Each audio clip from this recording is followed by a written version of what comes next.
Bapak, Ibu, Saudara-saudari, sebelum kita merenungkan firman Tuhan, mari kita tenangkan hati dan pikiran kita semua.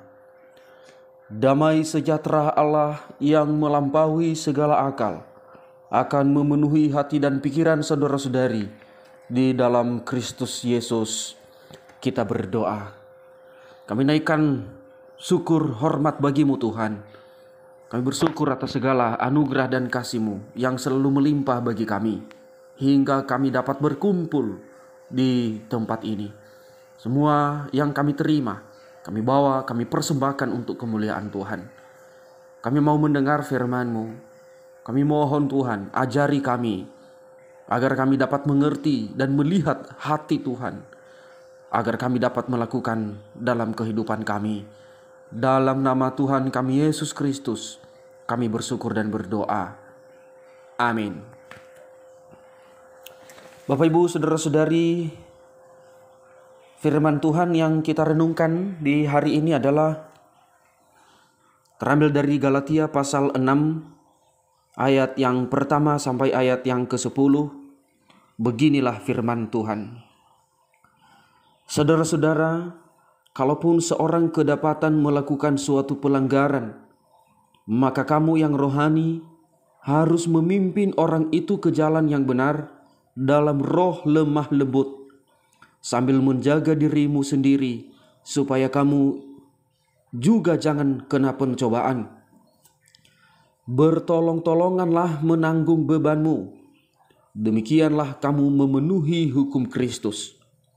Sebab kalau seorang menyangka bahwa ia berarti, padahal ia sama sekali tidak berarti, ia menipu dirinya sendiri. Baiklah tiap-tiap orang menguji pekerjaannya sendiri, maka ia boleh bermegah melihat keadaannya sendiri dan bukan melihat keadaan orang lain. Sebab tiap-tiap orang akan memikul tanggungannya sendiri. Dan baiklah dia yang menerima pengajaran dalam firman, membagi segala sesuatu yang ada padanya dengan orang yang memberikan pengajaran itu. Jangan sesat. Allah tidak membiarkan dirinya dipermainkan. Karena apa yang ditabur orang, itu juga yang akan dituainya. Sebab barang siapa menabur dalam dagingnya, ia akan menuai kebinasaan dari dagingnya. Tetapi barang siapa menabur dalam roh, ia akan menuai hidup yang kekal dari roh itu. Janganlah kita jemu-jemu berbuat baik, karena apabila sudah datang waktunya, kita akan menuai jika kita tidak menjadi lemah. Karena itu, selama masih ada kesempatan bagi kita, marilah kita berbuat baik kepada semua orang, tetapi terutama kepada kawan-kawan kita seiman. Demikianlah pembacaan firman Tuhan. Saya menyapa Bapak, Ibu, Saudara semua. Salam. Tema renungan firman Tuhan di hari ini adalah berbuat baik kepada semua orang. Bapak, Ibu, Saudara-saudari, berbuat baik adalah sudah menjadi bagian hidup dari kehidupan orang percaya kepada Kristus. Karena kenapa? Karena kita telah terlebih dahulu menerima kebaikan daripada Tuhan kita Yesus Kristus. Ia telah datang ke dunia untuk membawa keselamatan bagi kita. Ia rela mati di atas kayu salib. Dia telah memberkati hidup kita. Dalam perjalanan kehidupan kita sehari-hari, Ia telah mencukupkan kebutuhan kita. Semua kebaikan kita telah terima dengan sempurna dari Tuhan kita. Sehingga Tuhan juga memberi perintah bagi umatnya agar saling mengasihi, saling berbuat baik, saling menolong, dan saling menguatkan. Oleh karena dasar itulah kita sudah seharusnya dan wajib berbuat baik kepada siapapun. Yang istilahnya bahwa dasar kita melakukan kebaikan kepada semua orang itu adalah oleh karena perintah Tuhan itu. Bukan karena ada pengaruh yang lain. bukan karena pengaruh agar kita menerima balasan, bukan karena pengaruh karena orang di sekitar kita berbuat baik kepada kita, tetapi kita melakukan kebaikan itu atas dasar iman kita kepada Tuhan kita Yesus Kristus. Kita tunjukkan bahwa kita adalah anak Allah yang sesungguhnya, yang siap melakukan perintah Tuhan. Atas dasar itulah kita melakukan kebaikan kepada semua orang. Kita melakukan kebaikan oleh karena hati kita yang telah benar, oleh karena iman kita yang kuat kepada Tuhan. Sehingga kita tulus melakukan kebaikan, tulus melakukan kasih pertolongan kepada semua orang. Kita juga melakukan kebaikan yang terbaik kepada semua orang, karena kita sendiri juga membutuhkan kebaikan. Karena kita sendiri juga membutuhkan pertolongan kasih daripada orang lain. Karena bagaimanapun Bapak Ibu Saudara-saudari, kalaupun di dalam satu hal kita merasa kecukupan, tetapi di lain hal kita pasti kekurangan. Dalam hal itulah, dalam kekurangan kita itulah, kita membutuhkan pertolongan dan kasih orang lain. Sehingga yang dikehendaki oleh firman Tuhan adalah saling menumpang, saling menolong, saling mengasihi, saling berbuat baik. Ibaratnya kita di dalam satu jemaat ini, Bapak Ibu Saudara-saudari, kita semua di dalam satu jemaat ini kita bersaudara. Dan seperti itulah kita melakukan kebaikan. Kita merasa bahwa semua yang hadir di sini adalah saudara-saudari kita semua. Sehingga kita saling menolong, kita saling menguatkan. Itulah yang dikehendaki oleh Tuhan dari firman-Nya di hari ini. Saling menolong karena kita juga memerlukan pertolongan orang lain. Seperti ada kisah seperti kancil dan tikus. Di suatu saat kancil sedang berjalan di tengah hutan dan tiba-tiba ia mendengar suara tangisan. Setelah ia mendekat dan ia melihat ada tikus telah jatuh ke dalam lubang. Dengan sombongnya si kancil bilang begini, "Kamu ngapain di situ, tikus?" Dengan sedih si tikus menjawab, "Tolonglah aku, kancil, keluarkan aku dari lubang ini." Kancil bilang begini, "Ah, itu salahmu sendiri. Kenapa tadi nggak lihat jalan?" Si tikus membalas, "Tolonglah aku, kancil. Siapa tahu juga nanti ke depan saya bisa membantu." Dengan sombongnya kembali si kancil berkata, "Kamu tolong apa? Badanmu aja kecil." Tetapi karena tikus terus meminta, akhirnya si kancil menolong, membantu, mengangkat si tikus keluar dari lubang itu. Entah berapa lama kemudian, begitu sebaliknya. Ketika juga tikus berjalan-jalan di tengah hutan, tiba-tiba juga dia mendengar suara tangisan yang sangat kuat dan keras sekali. Setelah ia perhatikan dan dia mendekat, dan dia lihat juga si kancil telah terperosok dalam lubang dan kakinya telah terikat. Si tikus bertanya, "Kamu kenapa, kancil?" Si kancil menjawab, "Aku terperosok ke dalam lubang ini. Ditambah lagi kakiku telah terikat oleh perangkap orang berburu."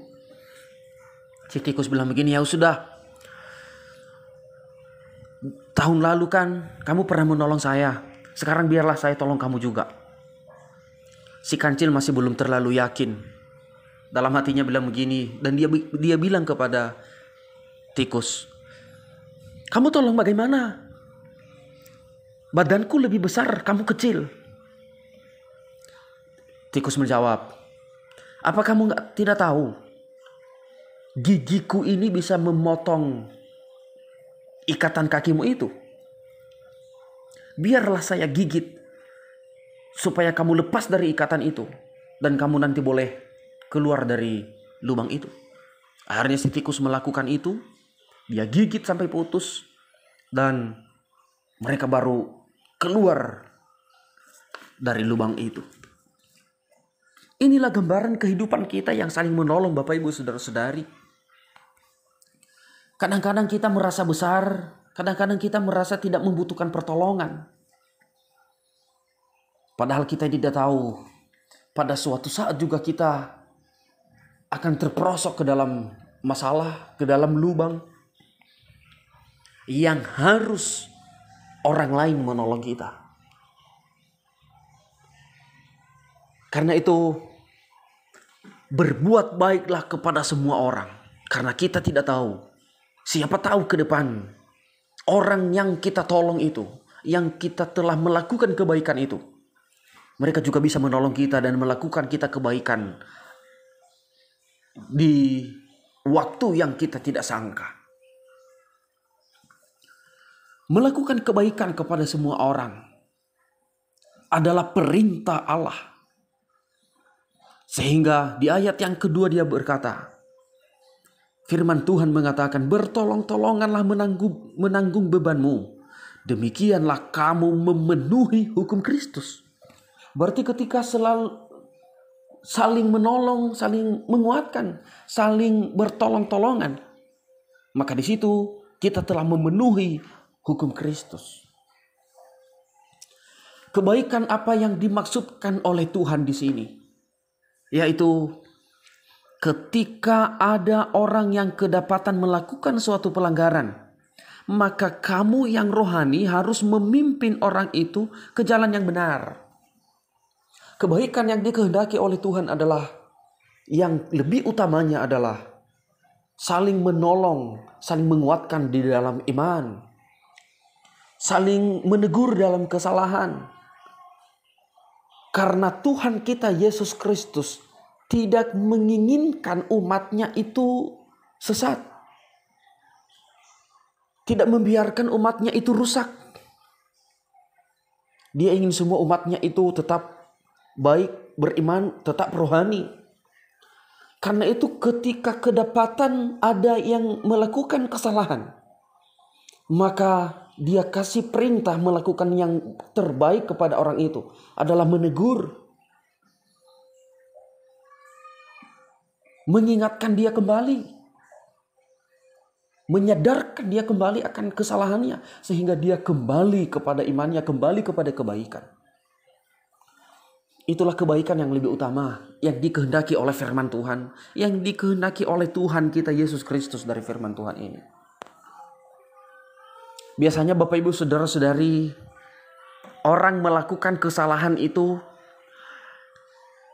karena ada masalah hidup, terlalu banyak beban dan pikiran dalam hidup, dan bisa juga karena terlalu banyak pengaruh-pengaruh kejahatan di dunia ini. Sehingga nanti ada orang yang salah langkah, salah bertindak, salah berpikir oleh karena di sekelilingnya begitu banyak beban, begitu banyak pengaruh. Orang-orang seperti inilah yang kita tolong, yang kita tegur dan kita nasihati, dan harus kita melakukan kebaikan. Kita harus menyadarkan dia, kita harus menguatkan dia dari kelemahannya. Kita harus menghibur dia dari beban hidupnya, agar dia berbalik kembali.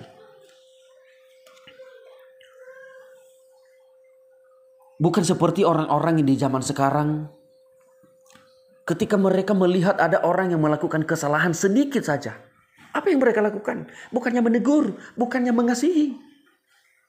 Apa yang mereka lakukan? Justru dimaki, digosipin. Bahkan kesalahan-kesalahan yang lain diingat semua, dan mereka mempersalahkan orang yang telah salah ini. Menambah-nambah kesalahan orang lain.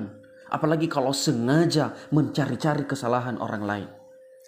Sehingga nanti ada banyak yang menjadi wartawan, diomongin, digosipin, sehingga menjadi viral mendadak. Kalau begini apa yang terjadi? Yang jahat semakin jahat. Yang melakukan kesalahan bukan berbalik kepada kebaikan, tetapi dia semakin jahat. Karena kenapa? Ketika dia tidak dikasihi, dia tidak disadarkan. Apalagi kalau di dalam kesalahannya itu dia semakin dimaki dan dipersalahkan. Otomatis di hatinya semakin gelap, perasaannya semakin kacau. Sehingga ia bisa mengambil resiko, mengambil kesalahan yang lebih besar dari kesalahan yang ia lakukan. Seperti ada seorang laki-laki yang datang ke gereja, yang sering disalahkan ketika datang di gereja. Terlambat sedikit langsung dimarahin oleh pengerja gereja. Ada sedikit kesalahannya di gereja, langsung disalahkan. Sehingga ia tidak merasakan kenyamanan di gereja. Akhirnya suatu saat dia datang ke kafe. Di kafe dia pesan minuman, dan dengan ia tidak sadar, ia menjatuhkan gelas sampai minuman tumpah dan gelas pecah. Sebenarnya dia takut dan gemetar. Karena dalam pikirannya dia pasti disalahkan dan dimarahin. Tetapi apa yang terjadi? Tidak lama kemudian ada seorang pelayan perempuan. Dengan senyum dan ramahnya dia berkata kepada laki-laki itu, "Sudahlah mas, tidak apa-apa. Jangan takut. Nanti minumannya akan diganti dengan yang baru." Di situ dia merasa tersentuh di kesalahan yang ia buat, bukan dipersalahkan, bukan dimarahin, tetapi dia dikasih kekuatan dan penghiburan. Mulai dari saat itu ia lebih tertarik datang ke kafe daripada datang ke gereja. Inilah kesalahan-kesalahan umat Tuhan di saat ini, yang tidak bisa memenuhi kasih Kristus, tidak bisa memenuhi hukum Kristus. Ketika orang bersalah, tidak mau menegur, tidak mau membawa kembali ke dalam iman, tetapi justru menyalahkan, menggosipkan, dan lain sebagainya. Firman Tuhan hari ini, itulah kebaikan dan kasih yang harus diutamakan adalah saling menolong, saling menopang dalam iman. Jika terdapat orang yang bersalah, kita bawa, kita rangkul kembali untuk kembali beriman kepada Tuhan kita Yesus Kristus. Dalam hal ini, dalam melakukan itu, kita juga sadar bahwa ketika kita menegur orang yang bersalah, kita juga harus sekaligus menyadari bahwa kita juga adalah manusia yang juga tidak luput dari kesalahan. Yang dia katakan di sini tadi adalah kamu yang rohani harus memimpin orang itu. Berarti orang rohani adalah orang yang telah bertumbuh di dalam Kristus, orang yang telah mengenal Tuhan, orang yang telah bertumbuh di dalam firman Tuhan. Dia melakukan kasih kepada orang lain atau menegur orang yang bersalah itu atas dasar rohaninya, atas dasar firman takut akan Tuhan yang telah ia miliki. Tidak boleh dengan sombong rohani, tidak boleh dengan merasa lebih benar, merasa lebih suci daripada orang lain. Itulah sebabnya firman Tuhan mengingatkan sambil menjaga dirimu sendiri supaya kamu juga jangan kena pencobaan. Istilahnya kita melakukan kasih, kita melakukan kebaikan kepada orang, termasuk kepada orang yang melakukan kesalahan dengan tulus, oleh karena rohani, bukan karena kedagingan, bukan karena merasa benar dan suci dari orang lain. Kita melakukannya dengan tulus supaya tidak kena pencobaan. Kita melakukan kasih, kita menegur orang lain sambil menjaga-jaga hidup kita juga, agar kita juga tetap melakukan kebaikan, agar kita juga jangan jatuh ke dalam kesalahan-kesalahan. Kalau kita memang rohani, maka kita mempertahankan sikap rohani itu. Bapak Ibu Saudara-saudari, berbuat baik kepada semua orang memang bukan hal yang gampang kita lakukan. Karena walaupun kita sudah melakukan kebaikan, tetapi bisa jadi yang kita terima dampak bagi kita adalah keburukan. Atau mungkin kita telah menegur orang lain, kita telah menasihati, tetapi hasilnya tidak pernah berubah, ya tidak pernah bertobat. Disitulah kita merasa jemu, merasa lelah. Firman Tuhan ini mengingatkan kita dan menguatkan, jangan jemu-jemu berbuat baik. Sebab dari awal tadi saya sudah jelaskan bahwa kita melakukan berbuat baik kepada semua orang ini bukan karena pengaruh dampak yang kita terima. Bukan karena pengaruh di sekeliling kita. Tetapi pengaruh dari iman kita. Pengaruh dari kesiapan kita melakukan hukum Kristus. Karena itu tetaplah lakukan yang terbaik. Karena firman Tuhan juga mengatakan, apa yang ditabur itulah yang dituai.